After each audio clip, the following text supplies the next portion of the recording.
শ্রেষ্ঠ বলেছেন, তুমি যাকে আমার চেয়ে বেশি ভালোবাসবে আমি তাকেই তোমার থেকে দূরে নিয়ে যাব এবং তোমাকে একা করে রাখবো।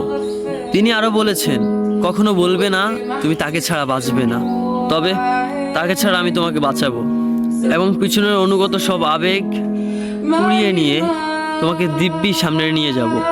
তুমি কি দেখো না, ঋতুরাও বদলে থাকে, ছায়া দেয় যে গাছটা শুকিয়ে গেছে। তোমাদের ধৈর্য হারিয়ে যায়, কিন্তু তোমার চেষ্টা ধৈর্যশীল এবং পরম দয়ালু। সেই ঝরে যাওয়া পাতার ঢাল থেকে আবারও সবুজ পাতা গজায়। তুমি দেখো না তোমার চেষ্টার নিদর্শন? যে মানুষটাকে তুমি নিজের অংশ ভাবতে, সেই মানুষটাও একদিন অচেনা হয়ে যায়, তোমার মন ভেঙে যায়। এমনকি তোমার বিশ্বস্ত বন্ধুরাও স্বার্থ পুড়িয়ে যাওয়ার পর বিশ্বাসঘাতকে পরিণত হয়। তুমি কি তা দেখো না? যে মানুষটাকে নিজের জীবনের চেয়েও বেশি ভালোবাসতে, সেই মানুষটাও প্রতারণা করে। তবে তুমি কেন চেষ্টার বিমুখ হয়ে মানুষকে ভরসা করো? অদ্ভুত এই পৃথিবীতে, যখন তুমি ভাবো এটা হবে না কখনোই, কিন্তু কিছুক্ষণ পর সেটাই হয়। সেটাই হবার নয় কি?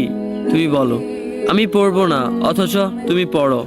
তুমি বলো আমি বিরক্ত হব না, অথচ রোজ তুমি বিরক্ত হও। এবং সবচেয়ে বিচিত্র বিষয় হলো, তুমি বলতে থাকো আমি মরে গেছি, অথচ তুমি বাঁচো। তোমার চেষ্টা তোমাকে বাঁচায়, তোমার চেষ্টা তোমাকে বাঁচিয়ে রাখে। তো শুকরিয়া আদায় করো তোমার সেই সৃষ্টিকর্তা মহান রব্বুল আলামিনের উপর।